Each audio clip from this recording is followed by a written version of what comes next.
Hello everyone, मैं शिव शर्मा स्वागत करता हूं आपके अपने all about physical education channel में। तो चलिए शुरू करते हैं।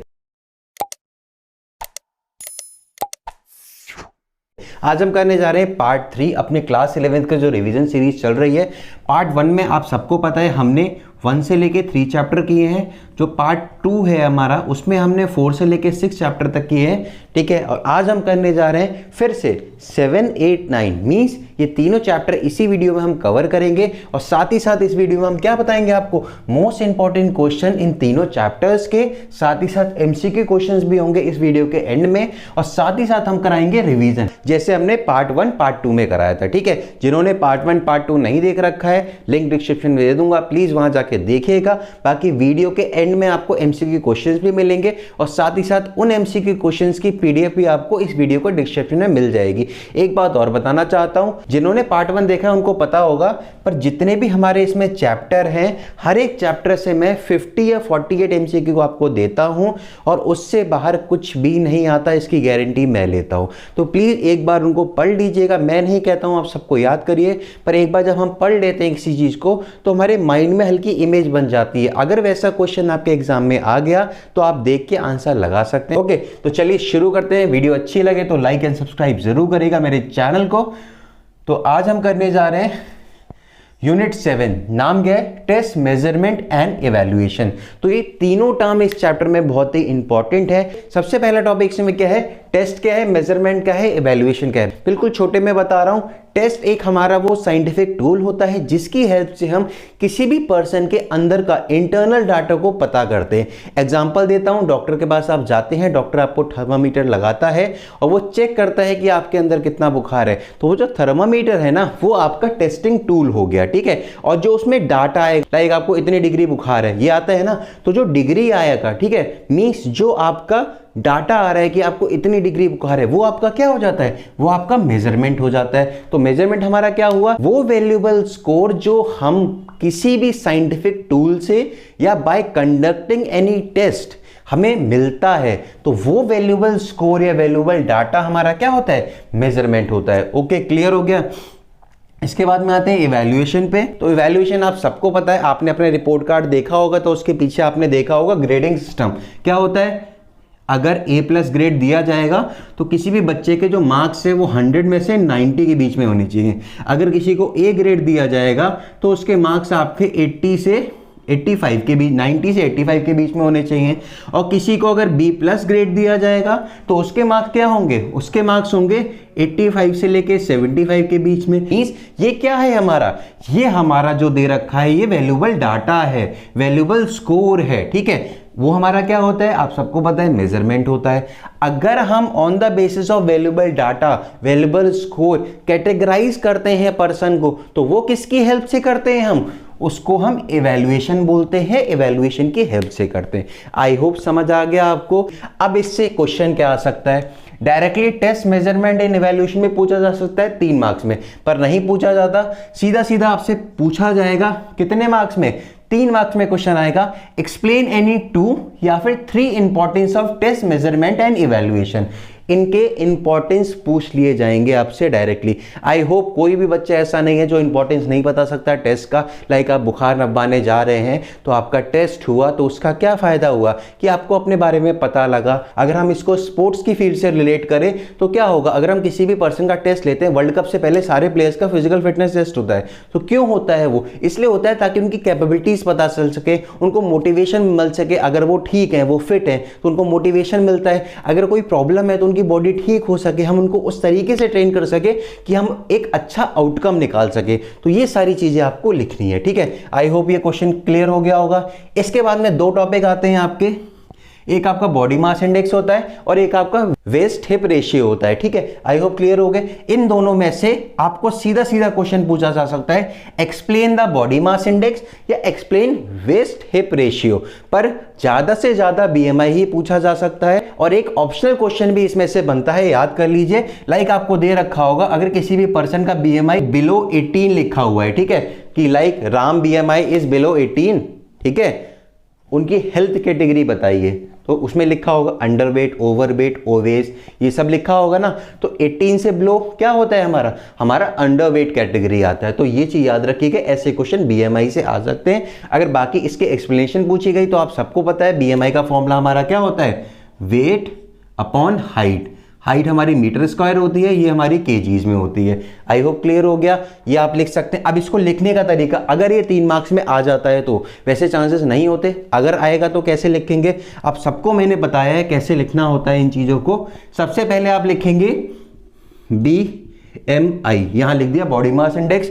इसके बाद में पर्पस, ठीक है, क्या पर्पस है बॉडी मास इंडेक्स का। उसके बाद में इक्विपमेंट्स रिक्वायर्ड, उसके बाद में आप लिखेंगे प्रोसीजर, और उसके बाद में इवैल्यूएशन टेबल बना देंगे जो आपके सामने अभी आ रही है, ठीक है। तो ऐसे आपको पूरा लिखना है इसको।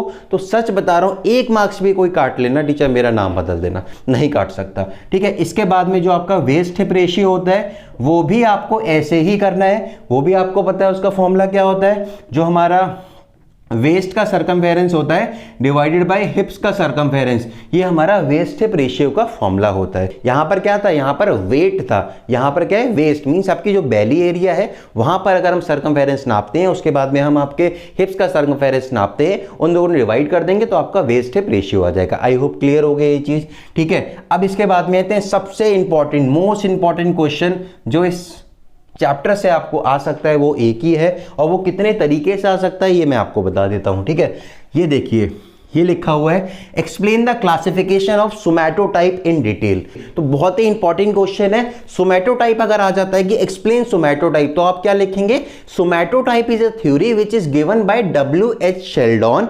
W.H. शेल्डॉन ने ये थ्योरी दी थी, और उन्होंने इस थ्योरी में ये कहा था, क्या कहा था, उन्होंने इस थ्योरी में ह्यूमन की जो बॉडी होती है, मींस हमारा जो शरीर है, उसको क्लासिफाई किया था किस बेसिस पे, शेप एंड फिजिक के बेसिस पे। आई होप क्लियर हो गया। शेप एंड फिजिक के बेसिस पे ह्यूमन बॉडी को क्लासिफाई किसने किया था, W.H. शेल्डॉन ने, और इस थ्योरी का नाम क्या है, सोमैटोटाइप। आई होप क्लियर हो गया। अब इसके अंदर 3 चीजें आती हैं, याद कर लीजिएगा। आपका सबसे पहला आता है इंडोमॉर्फिक, सेकंड आता है आपका मीजोमॉर्फिक, और थर्ड आपका आता है एक्टोमॉर्फिक। ओके, अब देखिए 1 बाय 1 बता देता हूं, आप सबको पता है, इमेज आपके सामने आ रही है, ये तीनों चीजें होती हैं, आप देख लीजिए, और बता देता हूं इसको लिखना कैसे है और इसमें लिखना क्या क्या है। अगर ये क्वेश्चन आ जाता है तो सबसे पहले सोमैटोटाइप को एक्सप्लेन करिए, जो मैंने अभी आपको बताया था। इसके बाद में सबसे पहला टॉपिक आप क्या लिखेंगे, सबसे पहला टॉपिक आप इसमें लिखेंगे, सबसे पहला टॉपिक आप लिखेंगे इंडोमॉर्फिक, ठीक है। आपने इंडोमॉर्फिक लिखा, तो इसको एक्सप्लेन क्या करना है। सबसे पहली बात, बॉडी शेप की बात हो रही है, तो इसमें आप बताएंगे कि जो इंडोमॉर्फिक वाले पर्सन होते हैं उनकी बॉडी पीयर शेप होती है, आपको पता है थोड़ी फैटी होते हैं, ठीक है, पीयर शेप होती है, उनकी बॉडी में फैट ज्यादा होता है, ठीक है। उनकी जो नेक होती है वो शॉर्ट होती है, उनके आर्म्स भी शॉर्ट होते हैं, उनके जो हिप्स होते हैं वो वाइड होते हैं, और शोल्डर्स भी उनके वाइड होते हैं। आपने ये चीज लिख दी। इसके बाद में जो सेकेंड पॉइंट आप इसमें लिखेंगे वो क्या लिखेंगे, कि जो इंडोमॉर्फिक वाले पर्सन होते हैं इनके अंदर स्ट्रेंथ ज्यादा होती है, आप सबको पता है इनके अंदर पावर ज्यादा होती है, ये चीज लिख दी। थर्ड पॉइंट आप इसमें क्या लिखेंगे, कि जो इंडोमॉर्फिक वाले पर्सन है वो कौन से गेम में अच्छा परफॉर्म कर सकते हैं। तो आप सबको पता है जब स्ट्रेंथ ज्यादा है तो ये लोग पावर लिफ्टिंग में अच्छा परफॉर्म कर सकते हैं। ये 3 पॉइंट लिख दिए, बस 3 पॉइंट यहां लिख दीजिए, 3 पॉइंट आप दूसरे वाले में लिख दीजिए जो मीजोमॉर्फिक है, और 3 ही पॉइंट आप लिख दीजिए एक्टोमॉर्फिक में। आपके कोई मार्क्स नहीं काट सकता। इसमें क्या होता है, इसमें ऑलराउंडर होते हैं, सारे गेम्स में वो अच्छे होते हैं, और इसमें क्या होता है, इसमें एंडोरेंस अच्छा होता है और उनकी बॉडी की फ्लेक्सिबिलिटी अच्छी होती है। मीजोमॉर्फिक में फ्लेक्सिबिलिटी इतनी अच्छी नहीं होती है, ये चीज याद रखिएगा। तो आई होप मैंने आपको बता दिया, अगर ये क्वेश्चन आएगा तो कैसे लिखना है आप लिख सकते हैं। तो इसी के साथ हमारा ये चैप्टर खत्म होता है। इसमें और कुछ नहीं है। एक चीज और आ सकती है कि जो हमारे हेल्थ रिलेटेड टूल्स हैं, लाइक अगर मैं बात करूं कि आपको वेट नापना है अपना, तो आप किससे नापेंगे, आप वेइंग मशीन से नापेंगे। तो ये चीज कभी कभी ऑप्शन में आ जाती है। अगर हम अपनी बॉडी में बोन्स की लेंथ जानना चाहते हैं तो हम किससे पता करेंगे, हम हमारा एक बोन कैलिपर आता है उससे पता कर सकते हैं। तो आपके सामने एक इमेज आ रही होगी, ये इंस्ट्रूमेंट है जिनकी हेल्प से हम अपनी बॉडी, अपनी हेल्थ के बारे में जानते हैं। तो बस एक बार इनके नाम देख लीजिएगा। तो सबसे इंपॉर्टेंट इंपॉर्टेंट इसमें क्या था, सोमैटोटाइप था, और उसी के साथ साथ importance of test measurement and evaluation. I hope clear हो गया। चलिए आते हैं अपने 8 चैप्टर पे, जो कि हमारा एनाटॉमी, फिजियोलॉजी एंड किनेसियोलॉजी। ठीक है, तो सबसे पहला वर्ड हमारा आ रहा है वो है एनाटॉमी। तो एनाटॉमी हमारी वो साइंस की या फिर बायो की ब्रांच है जिसमें हम स्टडी करते हैं, जिसमें हम पढ़ते हैं ह्यूमन बॉडी के स्ट्रक्चर को, सिर्फ स्ट्रक्चर को पढ़ते हैं। स्ट्रक्चर में क्या आता है कि हमारे बॉडी में कितने रेस्पिरेटरी सिस्टम है, सबको पता है, एक है, कहां पर है सबको पता है कहां पर है। ठीक है, उसके बाद में हमारा हार्ट कहां पर है, हमारा एक्सक्रीटरी सिस्टम कहां पर है, ठीक है, हमारा ब्रेन कहां पर है। तो ये सारी चीजों के बारे में हम पढ़ते हैं, तो वो हमारा एनाटॉमी में आ रहा है, मीन्स हम स्ट्रक्चर के बारे में पढ़ रहे हैं। अब बात करते हैं सेकेंड टर्म जो कि फिजियोलॉजी है हमारी। तो फिजियोलॉजी क्या होती है, जो हमने अभी ऑर्गन्स के नाम लिए थे उनके फंक्शनिंग की स्टडी जब हम करते हैं, means physiology is the study of the functioning of human body system या फिर ऑर्गन्स। आई होप क्लियर हो गया। इसके बाद में किनेसियोलॉजी जो वर्ड है उसका मतलब ये है the study, the scientific study of the body movement of any human. जो भी हमारा पर्सन है, लाइक मैं हूं, अगर मैं ये हाथ घुमा रहा हूं तो इसकी जब मैं स्टडी करूंगा कि ये मूवमेंट कैसे हो रहा है, तो वो स्टडी किस में आएगी, वो आएगी हमारी किनेसियोलॉजी में। आई होप तीनों चीजें क्लियर हो गई होंगी। इसके बाद में मैं आपको कुछ इंपॉर्टेंट क्वेश्चंस बता रहा हूं जो साफ साफ आपके सामने लिखे हुए हैं। सबसे इंपॉर्टेंट क्वेश्चन आपका क्लासिफाई बोन, 5 मार्क्स में ऐसे ही रखा हुआ आ जाएगा कि क्लासिफाई बोन, या तो आएगा explain the type of joints in detail. जो हमारे बॉडी में जॉइंट्स होते हैं उनके बारे में आपको लिखना है। सबसे पहले बताता हूं क्लासिफाई बोन।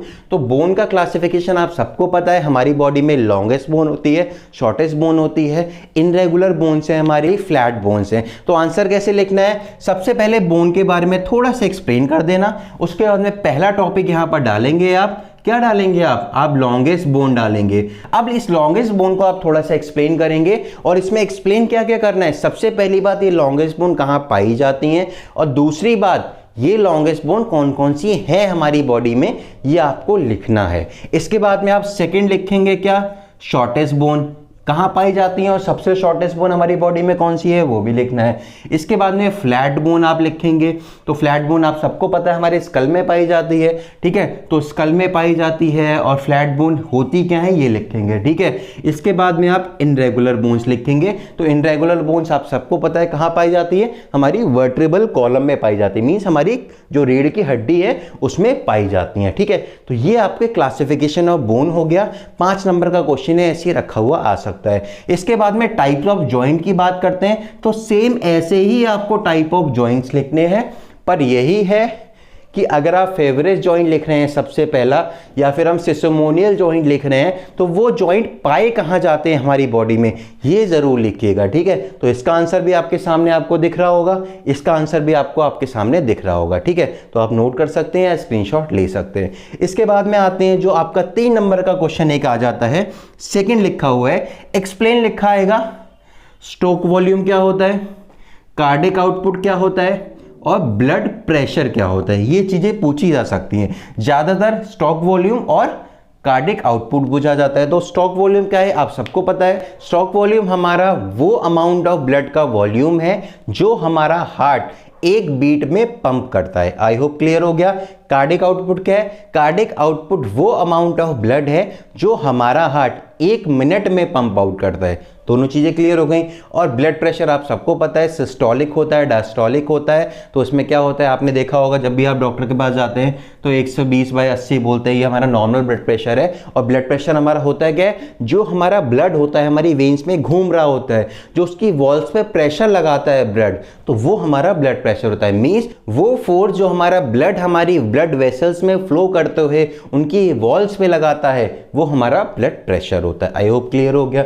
इसके बाद में आता है एक क्वेश्चन ऐसे भी आ सकता है, explain the structure and working of heart, ठीक है।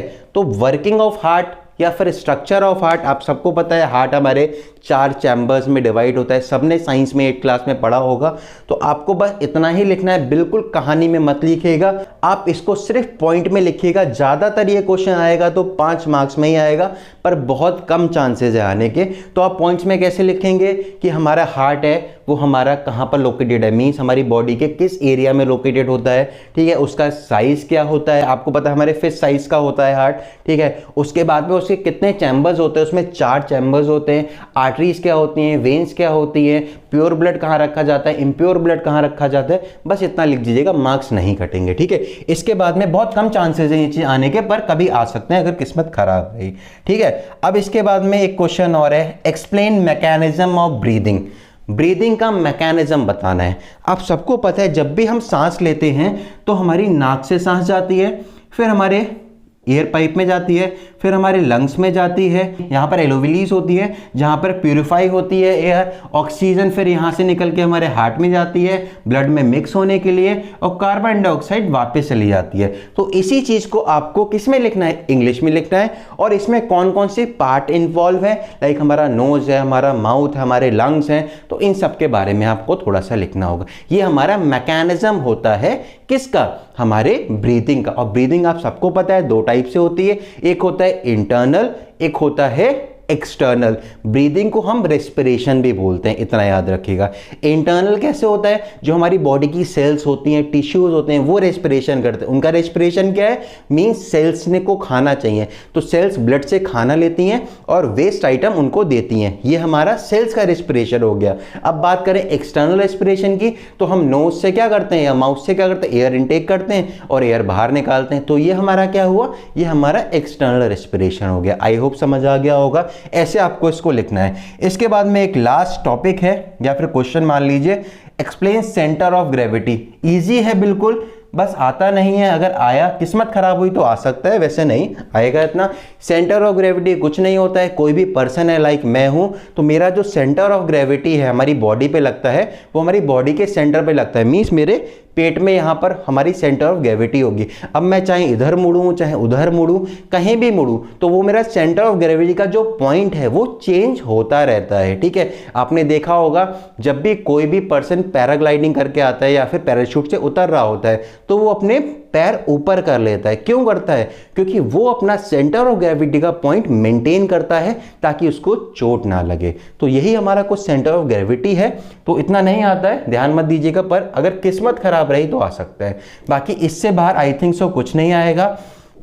बाकी बस इतना बोलूंगा, बहुत इंपॉर्टेंट चैप्टर है, इससे क्वेश्चन ज़्यादातर आते हैं। तो एक बार जितने भी सिस्टम है, लाइक मस्कुलर सिस्टम है हमारा, रेस्पिरेटरी सिस्टम है, तो उसको एक बार ज़रूर पढ़ लीजिएगा बस, ठीक है। बाकी इससे बाहर सच में कुछ नहीं आएगा। अब चलिए आते हैं लास्ट चैप्टर पे इस वीडियो के अपने, जो कि हमारा चैप्टर नंबर 9 है, ठीक है। इसमें हमसे पूछा जा सकता है कि ह्यूमन 8 वाले में कि ह्यूमन की बॉडी में कितनी हड्डियां होती हैं, 206 हड्डियां होती हैं। तो ये क्वेश्चंस एमसीक्यू में आ सकते हैं, ठीक है। इसके बाद में चैप्टर नंबर 9 जो हमारा है वो हमारा क्या है, वो हमारा साइकोलॉजी इन स्पोर्ट्स है। तो जो वर्ड साइकोलॉजी है ना बेटा, उसका मतलब ये होता है कि हम किसी भी पर्सन, किसी भी ह्यूमन की एक्टिविटीज को स्टडी कर रहे हैं in related to the environment. Means समझिए, हम उसकी एक्टिविटीज की स्टडी कर रहे हैं कि अगर वो क्लास में है तो कैसे बिहेव कर रहा है, मींस उसके बिहेवियर की स्टडी करते हैं, उसके माइंड की स्टडी हमारी साइकोलॉजी हो। तो क्लियर हुआ। अब बात आते हैं इंपॉर्टेंट क्वेश्चंस पे। तो सबसे पहला क्वेश्चन आपके सामने लिखा हुआ है, explain the importance of sports psychology. ये चीज आ सकता है कि स्पोर्ट्स साइकोलॉजी की इंपॉर्टेंस क्या है, स्पोर्ट्स में साइकोलॉजी की जरूरत क्या है, या फिर हमारे जो स्पोर्ट्स साइकोलॉजी है ये है क्या। पहले ये समझ लीजिए, आप सबको पता है साइकोलॉजी क्या था, किसी भी पर्सन की माइंड की, एक्टिविटी की, बिहेवियर की स्टडी होती है। और अगर यही मैं बोलूं, sports psychology is a branch in which we study individual behaviour, उसकी एक्टिविटीज, उसका माइंड, प्लेइंग फील्ड में, मींस स्पोर्ट्स फील्ड में अगर हम या फिर स्पोर्ट्स के इन्वायरमेंट में अगर हम किसी भी पर्सन के माइंड की या उसके एक्टिविटीज की या उसके बिहेवियर की स्टडी करते हैं तो वो हमारा स्पोर्ट्स साइकोलॉजी कहलाता है। इतना क्लियर हो गया।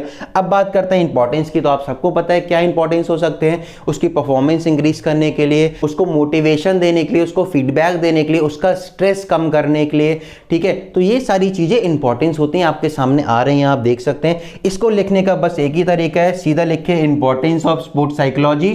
Point number 1, improve performance.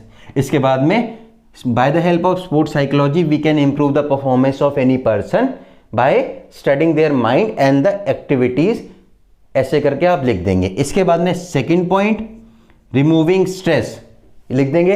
इसको आप आराम से लिख सकते हैं थोड़ा सा एक्सप्लेन करके। यही तरीका होता है बेस्ट लिखने का और इसी में से 100 आउट ऑफ 100 मिलते हैं अगर आप ऐसे लिखते हैं। आई होप क्लियर हो गया। इसके बाद में जो सेकंड टॉपिक बहुत ही इंपॉर्टेंट है, याद रखिएगा, right the difference between growth and development. बहुत ही इंपॉर्टेंट क्वेश्चन है, आपके सामने भी आंसर आ जाएगा।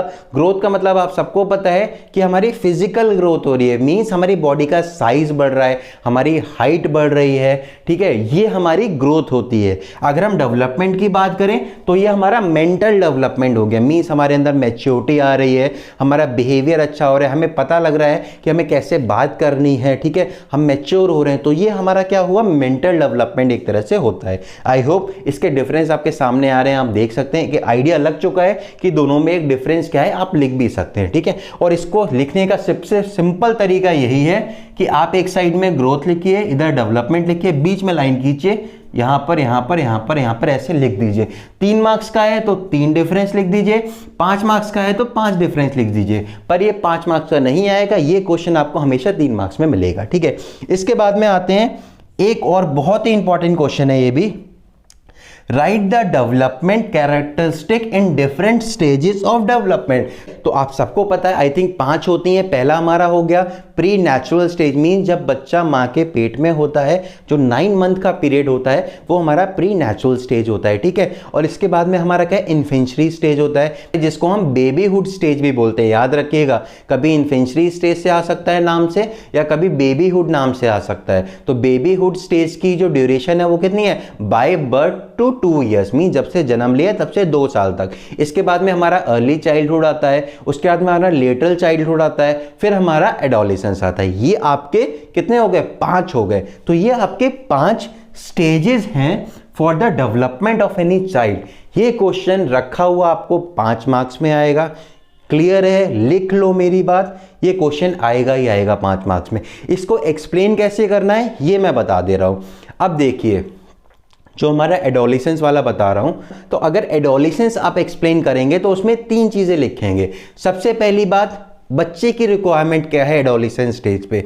सेकंड, माता पिता को क्या ख्याल रखना चाहिए एडोलेसेंस में बच्चे का। और थर्ड पॉइंट आप ये लिखेंगे कि बच्चे को क्या एक्सरसाइज करनी चाहिए अपनी बॉडी डेवलपमेंट के लिए, अपने ग्रोथ के लिए। ये 3 पॉइंट आप हर एक स्टेज में लिखेंगे।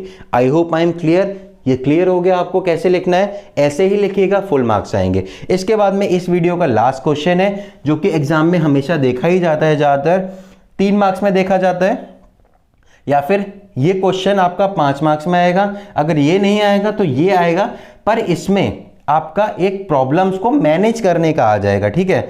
यहां तो क्या लिखा है, द प्रॉब्लम्स ऑफ एडोलेसेंस लिखा है, पर वहां पर क्या आएगा कि मैनेजमेंट कैसे करें इन प्रॉब्लम्स का, ये चीज आपसे पूछी जा सकती है। चलिए क्वेश्चन पढ़ते हैं। What is adolescence. एडोलेसेंस है क्या, हम सबको पता है। Right the problems of adolescence. जो बच्चा फेस करता है एडोलेसेंस में प्रॉब्लम्स, उनके बारे में आप लिखिए। ऐसा क्वेश्चन 3 मार्क्स में आएगा। बट अगर प्रॉब्लम्स की जगह वहां पर मैनेजमेंट ऑफ प्रॉब्लम आ गया तो वो क्वेश्चन आपका 5 मार्क्स में आ सकता है। आई होप क्लियर हो गया। एडोलेसेंस आपको बताने की जरूरत नहीं है क्या होता है। तो ये सारी चीजें आपने देख ली हैं। अब आपके सामने एमसीक्यू क्वेश्चन आ रहे हैं, आप देख सकते हैं। चिंता मत कीजिए, ये आपको पीडीएफ फॉर्मेट में वीडियो के नीचे मिल जाएगा। हर एक चैप्टर की वीडियो भी मिल जाएगी जिसमें मैंने डिटेल में पढ़ाया है ये चैप्टर आपको। तो बस अगर आपको अच्छी लग रही है रिवीजन सीरीज तो प्लीज लाइक जरूर करिए वीडियो को, सब्सक्राइब कीजिए मेरे चैनल को। Thank you so much. Keep learning, keep supporting. जय हिंद, वंदे मातरम।